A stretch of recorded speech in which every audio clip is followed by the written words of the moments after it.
of fans, and to be fair, people who worked in the industry who actually worked on the episodes did save what they could. Sometimes they saved them for their own career. You know, John Cura, he needed that information, those telesnaps. The idea was that they would enable him to get more work. So it was a record of things that he had shot, and you can relate to that. It's like things you would put in your portfolio.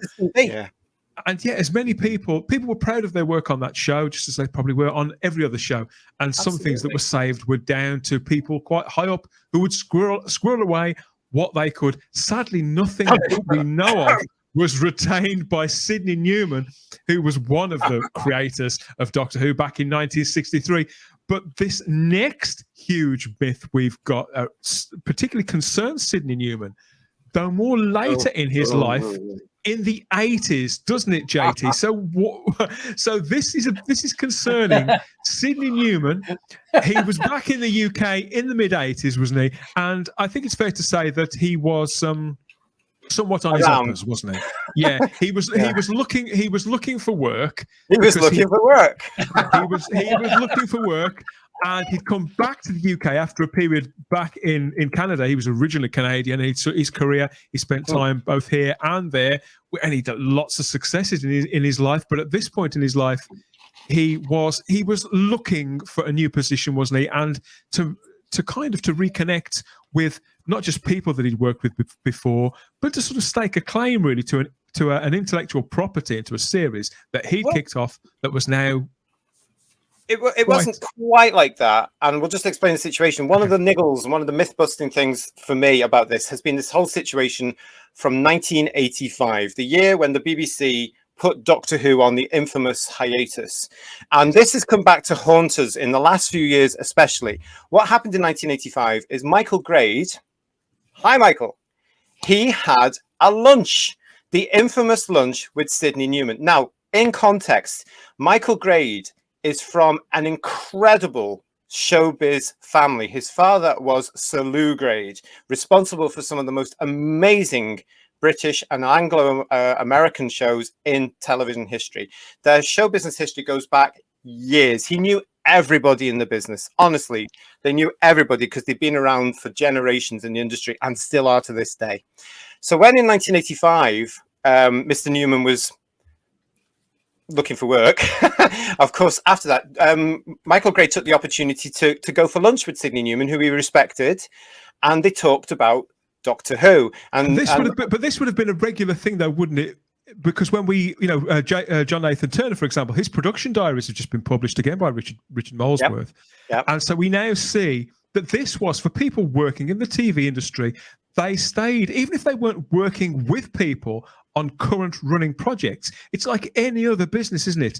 You know, you keep track of other people in the same industry. You make connections and you network. But can we just clarify, what is the myth surrounding that particular meeting that's now, it has been everywhere, particularly over the last 4 years, that needs a good kicking? One of the things they discussed when they went for lunch was why Michael Grade had put the show on hiatus and his concerns over the future of the show and what he wanted to do. And he actually said to Sidney Newman, what do you think? And one of the things that Sidney Newman said, apart from replacing all the companions with 2 young children who would be his grandchildren, direct from TV comic, but he said he would automatically change the Doctor into a woman. Now that was jettisoned immediately by Mr. Grade. He said, no, that wouldn't happen. It wouldn't work. That's all come out since. But what's happened over the last few years, of course, is that a certain generation and certain amount of fans who love the CC era, the Chris Chibnall era, have gone back to that data and started regurgitating it, saying, well, if the creator of Doctor Who wanted a woman, it's canon, it's good enough for me, all that nonsense. And actually, it's total nonsense, because it didn't even make it past the lunch table. It really didn't. And it just irks me that this piece of urban myth or piece of nonsense has been exploded over the last few years as a reason to justify a BBC and Chris Chibnall decision.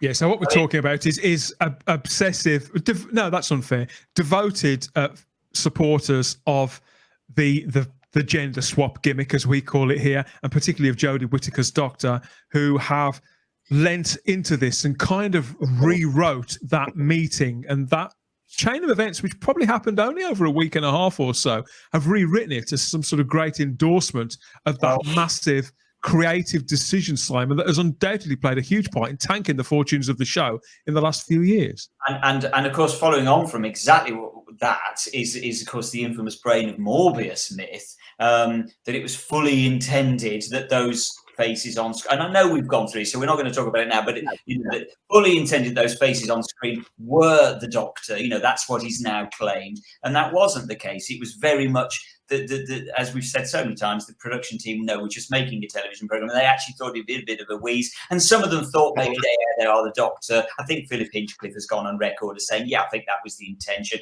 but there are other people. Terence Dix, I think, said no, that they weren't the Doctor, so it didn't really matter. But of course, it's been reappropriated, and so it's become a myth in its own right now that they definitely were the Doctor.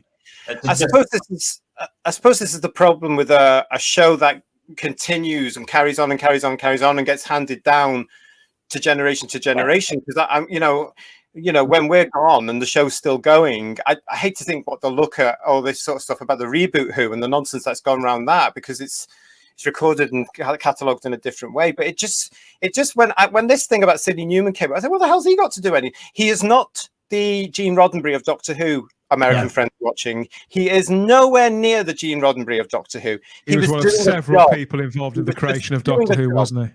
Yeah, he just did a job. He came up with the idea. He passed it on. Verity Lambert is one of the stalwarts. But she's more the creator of Doctor Who than Mr. Newman. It's one thing, isn't it, JT, to respect somebody for what they have and appreciate somebody for something that they actually brought into being, decisions that they made and projects that they set in motion, wheels that they set in. That's fine. But to blindly sort of follow them like some sort of deity, that everything that they said or did, regardless of context, was of sound judgment and for the right reasons, is completely at fault. Sidney Newman was back in the UK. He's living he was in severely diminished circumstances. He was, with the best will in the world, God bless you, Sidney, he was, by his own admission, desperate for work. We have the letter here that he sent to Michael Gray. Dear Michael, I'm writing to propose. I'm writing to propose. Where is it? I'm writing to propose regarding Doctor Who. In this letter, I'll point the way to my concept, the direction of the series ought to go, to hold its present British and worldwide audience and increase that number. So his original suggestion here we've got is that Doctor Who himself should actually be played by Patrick Troughton again. So he was the other one. He believed that Patrick Troughton should be reinstalled in that part. Obviously, Sidney Newman, the last Doctor that he played some part in casting, had indeed been Patrick Troughton. But point 4 in this document says that at a later stage, Doctor Who would be metamorphosized into a woman. He's not using the term regeneration. He probably hadn't given Doctor Who much of a thought in years, had he? No, of course he hadn't, because he hadn't been involved with it. And this was, as you're alluding to, that this was really desperation to try and get himself, pitch himself a job, and it didn't work. And unfortunately, I don't think he did actually work at that period. I don't think he did any decent stuff again. But all the suggestions he made from the lunch and then in this the letter there, it didn't make it because they rejected everything. I mean, he wanted, as you say, he wanted Troughton back. He wanted the Doctor to be a woman, and he wanted 2 grandchildren of, I think they were supposed to be 9 or 10 years old. He keeps calling the Doctor Doctor Who. I mean, you would speak to people years later that were involved in the show, and they were laughing about that, saying it doesn't mean a thing. It was just one of those things. And who knows if Grade even looked at that letter afterwards. I doubt it would have got to him personally. Charlotte, is all this completely new to your ears? I mean, is any of this? The whole Sydney thing isn't, because like you were saying, I'd heard that sort of been put out as, oh, look, it means it's okay, sort of justification I was seeing. And I think even just from my sort of very small knowledge, I didn't know all of what you just said. I just knew the basics. But it just, like you said, in a meeting as well, if you think about what a lunch probably is, which is like a business meeting, you do throw out how many ideas? You just throw out whatever comes to your head almost. Yeah, you spitball. To be honest, Charlotte, I don't even think Grade met him for proper business. I think he genuinely wanted to meet Sidney Newman, because that's Michael Gray to this day. Showbiz runs in his blood, and he wants to meet and know everybody. And most of the people he respects are gone, to be honest. Yeah, but I think Sidney probably thought, I would be surprised if that's how Sidney was thinking. So I'm saying from Sidney's viewpoint here, he's just spitballing, he's just throwing out whatever probably. Yeah, and I've always thought this with the gender change. It reeks of desperation. It's not something you do when it's your first port of call. Literally, even in that letter, which I've never seen before, it's not the first thing he says. It's later down the line. So it's just like this sort of really, it's almost like a Hail Mary sort of Matthew thing. Pounder in the chat says here, Charlotte, there's another myth going around that they were thinking about a female doctor in 1963. That's complete nonsense. I've not heard that myself. I've certainly never heard that one. It's not true. That's only come about in the last 3 years. Oh, so it's justification again, is what we're saying. Yeah, I first saw that around about 2019, something like that, and just thought, oh, God. Don't be daft, kids. You're being stupid. Get back to school.